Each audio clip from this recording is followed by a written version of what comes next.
image, the symbol of Rome. I know you know this building as this symbol as the quintessential symbol of Rome, but I bet you don't know the person who made it the symbol of Rome. This, of course, is part of the foundation story of Rome. This is the famous she-wolf who kept alive Romulus and Remus, again twins, until they were discovered by the shepherd Faustus and raised on the Palatine Hill, which I'm going to show you in 2 minutes.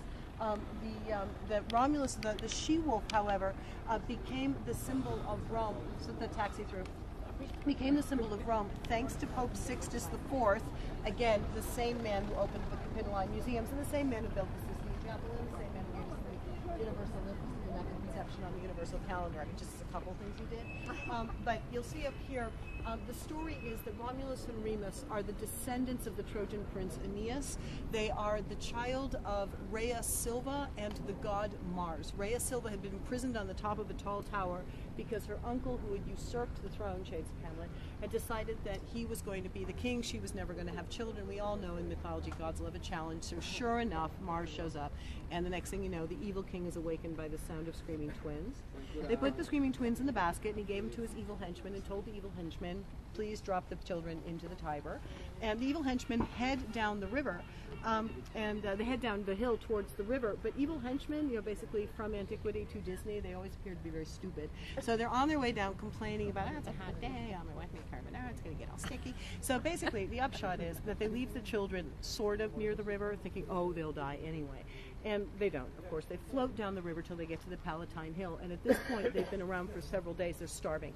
And the Roman, they're starving and they're crying. And along comes a she-wolf. Now, I don't know, babysitting options. Would you choose a she-wolf? Would you leave your children alone with a she-wolf? No. And so it's a very funny story where this animal that is ordinarily predatory, ordinarily picking up these kids and bringing them back to feed her own children, she finds it in her she-wolf heart to keep these children alive until they're discovered. And that's the symbol that Sixtus chooses for Rome. Something that's rough, that's tough, that's predatory, that's on the surface a very, very dangerous animal, and yet somehow finds in itself an instinct towards nurturing and taking care of. So it's his idea to change this image of Rome, to give Rome the image of, we're a tough town. It's like, it'd be a good one for New York. It's a tough town, but the fact of the matter is that in there we have a soft heart, and so that's why we think.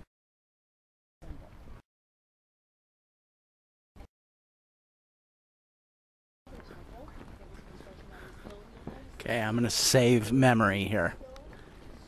Okay, we are coming down. There's an old temple. Okay. Catacombs are the quarries where this stone comes from. Wow, look at this. Holy cow. Wow.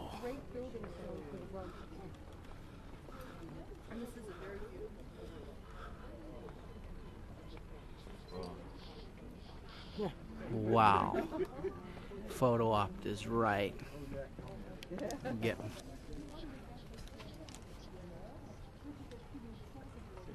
Here's a photo they took in 1080 or something like that. Is that right? Before and after, yeah. I pulled that out of the Walt National Geographic. I'll be danged.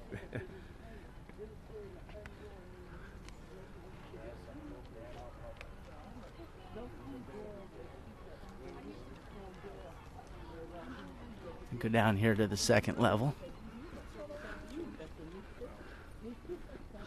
Is she gonna come back up? Thank you very much. Thank you. Thank you very much. All different, all when you come when you.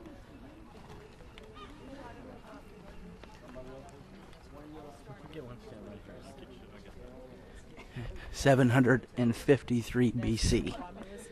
Romulus and Remus. Remus a little bit less so because Romulus killed Remus during the course of the founding of Rome.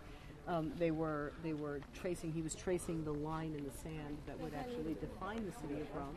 And then Remus was, of course, not taking it properly seriously, and so Romulus killed Remus. It is kind of funny to hear a story about a city that was founded on a fratricide, but the upshot is that the upshot is that the Romans tell this story so that people understand that Rome was more important than your family. It was more important than yourself. Rome, just the idea of Rome is so important. From Rome, the state being so important that it's more than your relationship with your brother, relationship with your family, the relationship with all the other things. That started on the hill over there? On that hill over there. There was a relationship with all these other things.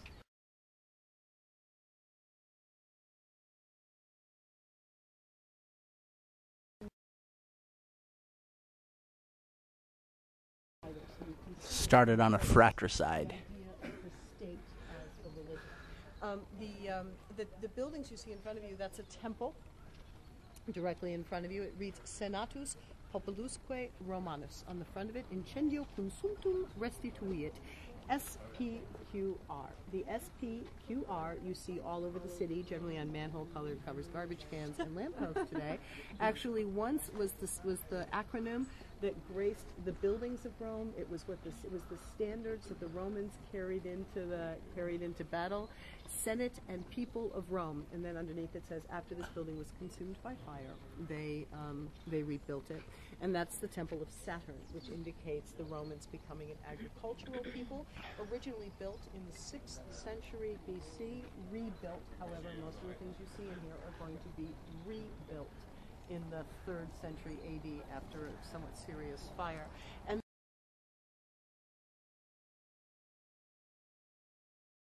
that road is called the Via Sacra. We will walk on that road. That road led all the way up to the front door of the Temple of Jupiter Best and Great. Okay, saving memory. Triumphal Arch.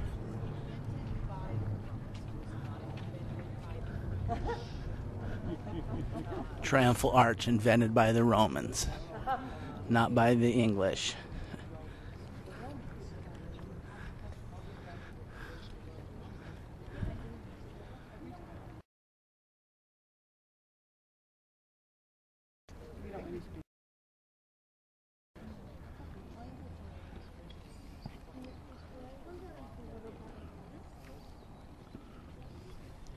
Okay, again, I'm going to get my big fat mug in this so I can make pictures of it later.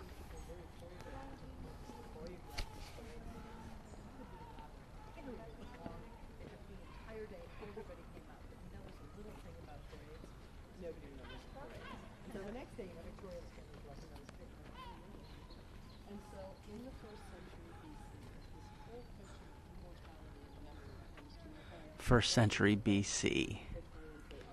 Wow. Here's what I'm learning so far. The Romans' quest to become immortal, to become gods. Absolutely unbelievable. Okay, I'm going to put this on pause for a minute. I got to save space.